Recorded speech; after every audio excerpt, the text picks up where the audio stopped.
Talk Radio 790 KABC, the John Phillips Show. Broadcasting live from the Morongo Casino Resort and Spa Living Room Studios. Mr. Randy Wags at the sports desk in Culver City. John, Transportation Secretary Mayor Pete Buttigieg went on The View this morning, and this is as far into the interview as I could get. Transportation Secretary Pete Buttigieg is here to bring us up to speed on a possible government shutdown. Welcome, Secretary Buttigieg. Here he is. Hi. So Pete, you don't mind if I call you Pete, do you? No. Anytime. Okay, good. Because Buttigieg, it just doesn't come off my tongue easily for some reason. I like it, though. Whoa. I did not expect that. At that point, I realized that's all I'm getting out of this interview, and I don't need to listen to any more of it. Well, you know, Joy Behar used to be a stand-up comic. Maybe she was a Dirty Club comic. No. Anytime. Okay, good. Because Buttigieg, it just doesn't come off my tongue easily for some reason. I like it, though. Okay, then. 800-222-KABC is the telephone number, 1-800-222-5222. It is our pleasure to welcome our next guest to the program. He is the founder and senior partner of Zogby Strategies. You can get him online at johnzogbystrategies.com and follow him on Twitter at Zogby Strategies. John Zogby, welcome. Hey, John. How are you? I'm good, although I'm going to be a whole lot better at 3:01. At 3:01. Yeah, that's quitting okay. time. I get it. Okay. All right. So one of the things that always comes back to haunt politicians is when they say something that they present as being true, and it turns out not only to not be true, but it turns out to be spectacularly not true. We saw this with George H.W. Bush when he said, "Read my lips, no new taxes," and then turned around and raised taxes and wanted another term from voters. Voters said no. Bill Clinton did this once with I did not have sexual relations with that woman, Miss Lewinsky. That turned out not to be true. Gavin Newsom, the governor of California, went on MSNBC on Joy Reid's program and said that if there was a vacancy for the U.S. Senate in California, he would appoint a black female to that position. Now, I have no reason to believe he will not follow through with his promise. However, I'm sure he's looking at the alluring possibility of appointing himself to be U.S. Senator so that way, if he decides to run for president in 2028, he wouldn't be a former governor. He'd be a current U.S. Senator. At an absolute minimum, I think he's playing with the idea of doing something like that. How much trouble would Gavin Newsom be in with voters if he went back on that promise and appointed someone other than a black female after he promised to appoint a black female to that job? Well, I think it would be troublesome. I mean, he's, getting close to the end of his term. He made that promise, and at the time, it certainly sounded like he was 100% sincere, and I mean, the one thing that's really unforgivable in politics is hypocrisy. Now, I have a better idea for Gavin Newsom, and that would be to appoint Kamala Harris to fill Dianne Feinstein's seat, in which case the vice presidency would be open. He wouldn't get it. I think that President Biden would then be able to appoint someone like Gretchen Whitmer. He has to appoint a woman. And that way then Gavin Newsom would fulfill his promise, and then Joe Biden would be able to test the waters and see if the two most unpopular things about Biden are his vice president and his age. At least he'd get to neutralize one of those issues and see if, there could be some kind of resurgence in his presidency and in terms of the public. Do you think there's any viability at all for that theory? And I say that because what you just outlined is very similar to what George Skelton of the Los Angeles Times outlined in a column.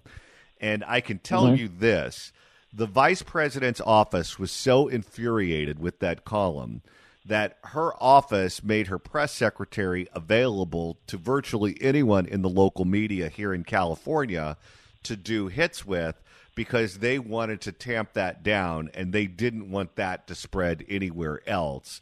They were so furious with what happened. Is there viability? Well, I think, the President of the United States is still very, very powerful. And this is the sort of thing that would take a high-level private meeting, with the president, with the governor, with the vice president, of course, with Governor Whitmer. And the issue then would be the viability of the 2024 ticket and what's best for the Democratic Party moving forward. It's clear a lot of folks don't want Joe Biden to run for re-election. A lot of Democrats, it's a majority who don't want him to run. But one of those factors is Kamala Harris, and this would be removing one of those factors and then giving Biden maybe a couple of months to determine if his popularity is resuscitated or if it's really, the age issue that trumps everything. Earlier today, it was announced that Robert F. Kennedy Jr., who's currently a candidate in the Democratic primary for the presidency, is now seriously exploring running as a third-party candidate, pulling out of the Democratic primary. He feels like they're discriminating against him because they aren't having debates, and they clearly don't want him on the ballot. They don't want him running.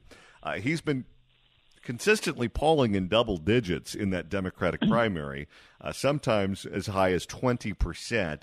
What do you make of him running as a third-party candidate, and does he have any viability? And if he doesn't have viability, who's he going to pull more votes from, Trump or Biden? Okay, so in the interest of full disclosure, my son and business partner at Zogby Strategies, Jeremy, is polling for RFK Jr. He's been doing so for about 6 or 7 months. So I need to, that's full transparency here. What I would say is that there is viability in his candidacy, and it's intriguing. It's very intriguing to me because he's got a lot of negative press, and yet in a three-way race as an independent, I would have to say that he's in the mix and not a spoiler. But who would he take more from? At this point, it looks like he takes a little bit more from Trump than he does from Biden. What about the other potential third-party candidates? We know that Cornel West will be running on the Green Party ticket, and he certainly has a following out there. He's an academic who's been around a while and certainly been a fixture on the chat shows. And then you have, for the No Labels group, you have Joe Manchin, the West Virginia senator, who is talking about running as a third-party candidate. Who do those two candidates pull more votes from? Well, Cornel West clearly pulls from Biden and draws, some blacks, but some Bernie Sanders people.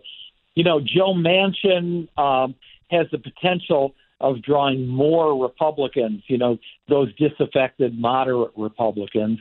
But I haven't done and I haven't seen any polling, including Joe Manchin, and I wonder about No Labels. I'm being very honest with you. I think it's very noble. I think that there's a centrist party waiting to be formed, but right now it's been around a while. I don't see it gelling, and I don't see what kind of a function a Joe Manchin candidacy offers. Certainly not it doesn't look to be a winning function, certainly not a very excitable one either for voters, to be perfectly honest. A number of members of the U.S. Senate have called on embattled New Jersey Senator Bob Menendez to resign over accusations that he was taking bribes and selling influence to foreign entities. He says he's innocent. He's going to fight the charges, and he's going to run for re-election. He wants another 6 years in the U.S. Senate. If he is the Democratic nominee in November of 2024 with all of his problems, would New Jersey be a state that's in play for Republicans? I would say probably not. It's very blue in New Jersey. They do elect moderate Republicans, from time to time. But I think Menendez's bigger problem would be in a Democratic primary, in which case he'd be defeated, by I know the one Congressman Kim has already announced his candidacy. I think in terms of politics in New Jersey, Bob Menendez is probably on death watch right now. One of the candidates who's rumored to be kicking tires on running in that Democratic primary is longtime Democratic Congressman Frank Pallone. He's 71 years old. Here in California, Grace Napolitano, who is the oldest member of the House of Representatives, she announced that she is retiring, and she endorsed the former mayor of Pico Rivera, Bob Archuleta. He's 78 years old, would be an 80-something-year-old freshman if elected. Barbara Lee, running for the U.S. Senate seat here in California, she is in her mid to late 70s. She would be in her mid-80s as a freshman in the U.S. Senate. Given the advanced ages of Joe Biden and Donald Trump, voters are clearly thinking about age and politics like they haven't before in the past. In these primaries and in these general election contests, if you are a candidate who's seeking office, let's say for the first time with an advanced age, is this a cycle where that could hurt you in ways that it otherwise wouldn't in the past? Yes. So just a little history. Boomers, are still the largest portion of the electorate. Soon that'll be challenged by millennials and Gen Z, who are waiting in the wings to take leadership. But, the notion of boomers and permanent youth and the desire on the part of boomers, hey, I'm 75 myself, to want to live forever and want to be relevant and working forever is very powerful. But we've probably come to the point where those who are older than us boomers, and that includes those who are going to be into their 80s, especially if they're showing it, like President Biden appears to be doing, like the late Senator Dianne Feinstein was certainly showing it. That could be a problem, and that can hurt those, I think, in their late 70s and those in their 80s, in their attempt to be elected with that simple notion that, there's some kind of debilitation once you get into your 80s. More importantly, there are folks that are waiting in the wings, and it's time to step down. At the age of 75, if you were looking at a congressional district that you live in and you said to yourself, I could win this thing, and you took some polling and the polling suggested that you could win this thing, would you be willing to be a freshman congressman at the age of 75, or is that something you wouldn't do? Absolutely, unequivocally, no. And I'm sitting next to my wife, incidentally, and that would be one of the huge factors as well. Her no is up, but mine's pretty loud. No, you know what?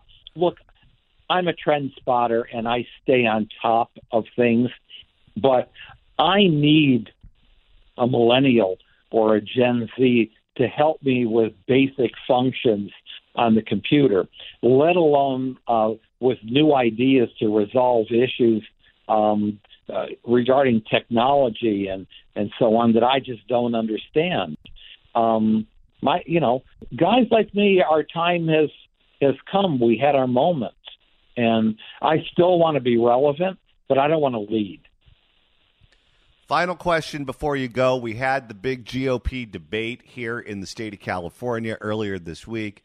The Republican frontrunner, and when I say frontrunner, I mean by a mile, former President Donald Trump did not participate in the debate. It seems like the deeper that we get into this Republican primary, the more Donald Trump solidifies his position as the leader by a country mile. Do you see anything changing in this primary anytime soon? No, it doesn't appear to be. Not soon. It would have by now, and it hasn't. He's been indicted. He will be on trial. There are folks that say, among his supporters, if he's convicted, that they would be less inclined to support him, to vote for him. But at this moment, his numbers are actually going up. It is worth watching these debates, though, to see if somebody breaks out and can be, that second candidate who could find a different lane, an anti or at least a non-Donald Trump lane.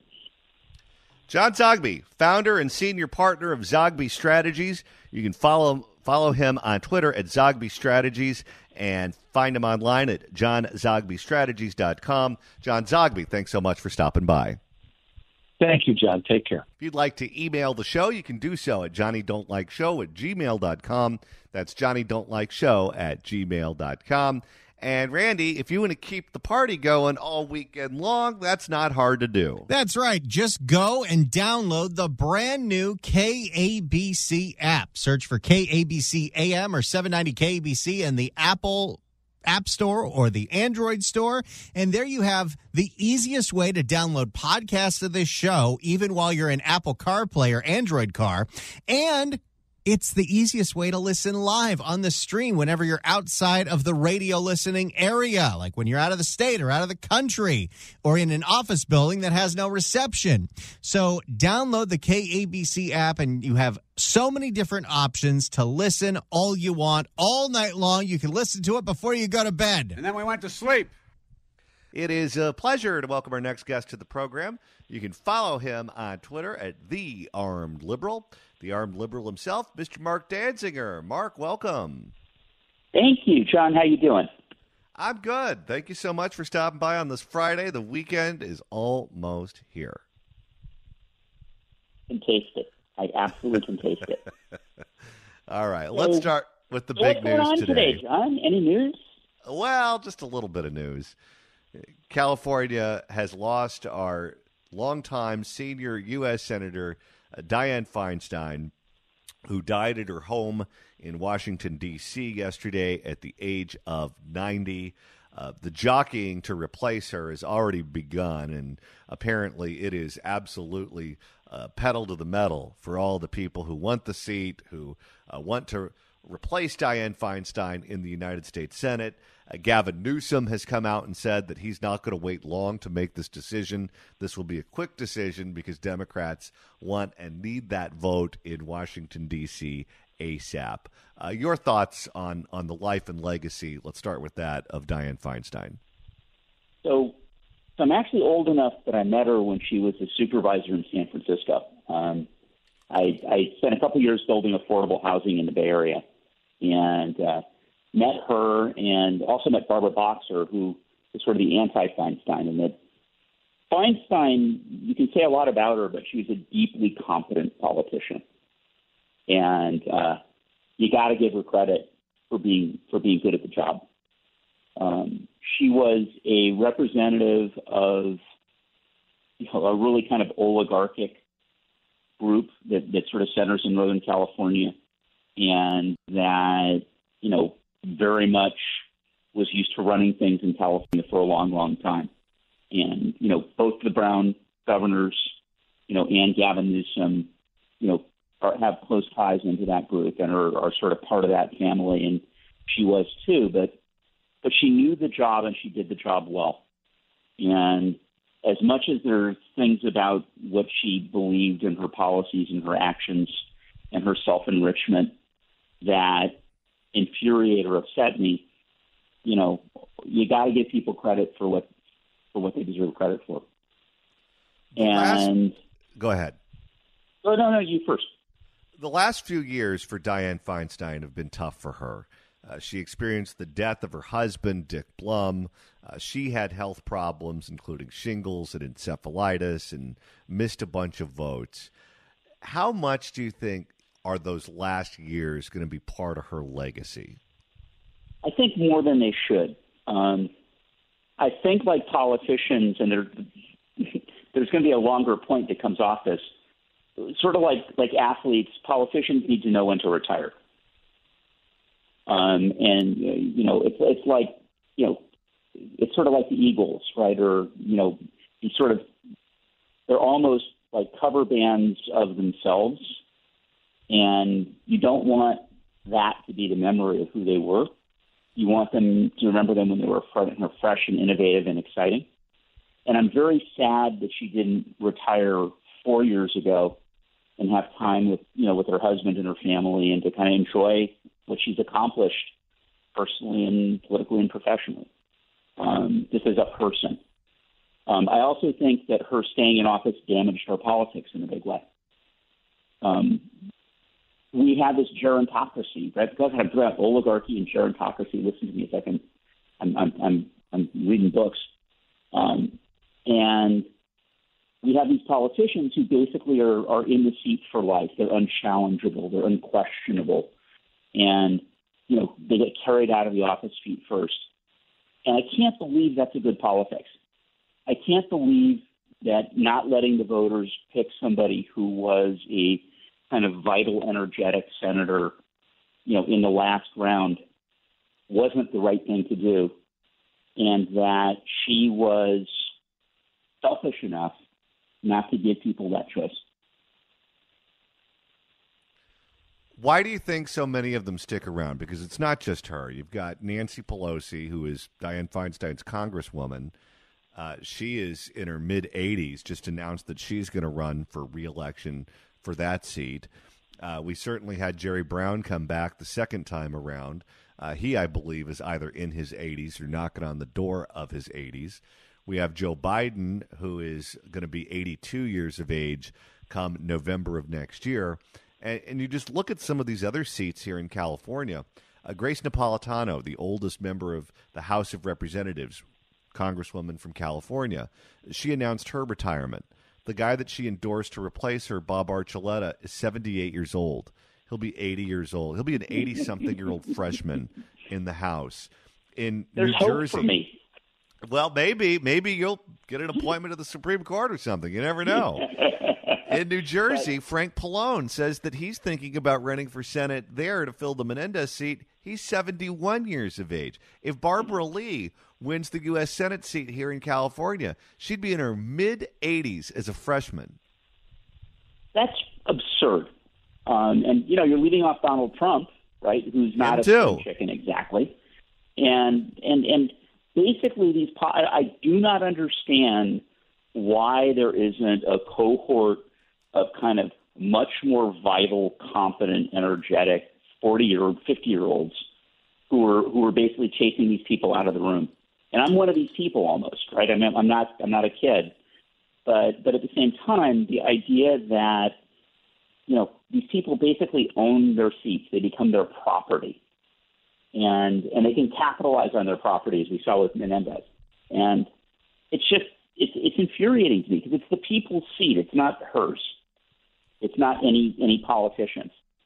And we ought to be, particularly in California, which supposedly has this kind of most dynamic politics of any state in the union, we ought to see meaningful challenges arise for most of the offices in this state. We ought to have real questions of what is the right policy? Who are the right people? And there ought to be real challenges around this, and there aren't. And that just crushes me. Why is it, do you think, that they stay around? Because I have a couple of theories on this. One theory is that we now live in a world where there's so much competition for attention. There's so much noise. It's very hard to cut through that noise and to get people to know who you are. And the best way of getting people to know who you are is to just be around long enough where people say, oh, I voted for that person before. I see their name in the paper all the time. And generally speaking, if you are a mayor, if you are a congressman, if you're a member of the state legislature, whatever the case may be, you don't build up that kind of name identification until you're deep into your life, until you have an entire portfolio, unless you're a billionaire or a celebrity, something along those lines. If you're a mere mortal, you have to build up your name ID the old-fashioned way, and that usually comes from just hanging around a very long time. The other issue is that I think that many of these people are one-dimensional, and they're animals. If they stopped working, they would probably die. I think that Dianne Feinstein was probably afraid of boredom and afraid of death, and figured if she continued doing what she thought she was put on the planet to do, that she would live longer. I think the way I see it from a couple of the folks that I've met, the job has become so consuming. The idea of a citizen politician, a citizen leader, is basically, I don't want to use the word absurd, but passé. And, you have to give everything to stay in this job. You have to basically burn down everything about your life. And you can't be normal. You can't just sort of say and do normal things, because those things will be used against you. And so once you've kind of burned everything else out of your life except the thing you do, how can you imagine leaving it? I think, you talk about both the how and the why, right? The first thing you talked about was really the how they stay in office. The other piece of it to me, and it's funny because I was one of the people who rallied aggressively against political parties and backroom deals and all that sort of stuff. But back when there were political parties who made backroom deals, the decision-making wasn't completely subject to name recognition or to the cash you have on hand. There were kind of other intermediaries who served as gatekeepers. And we've washed those away. They don't exist anymore. And so as a consequence, what I think you wind up with is the idea that there's a free-for-all. And in the free-for-all, I've been in politics for 50 years. I have a giant network of people who owe me. And I can call those favors in. And when I call those favors in, it means basically that I'm going to win the election.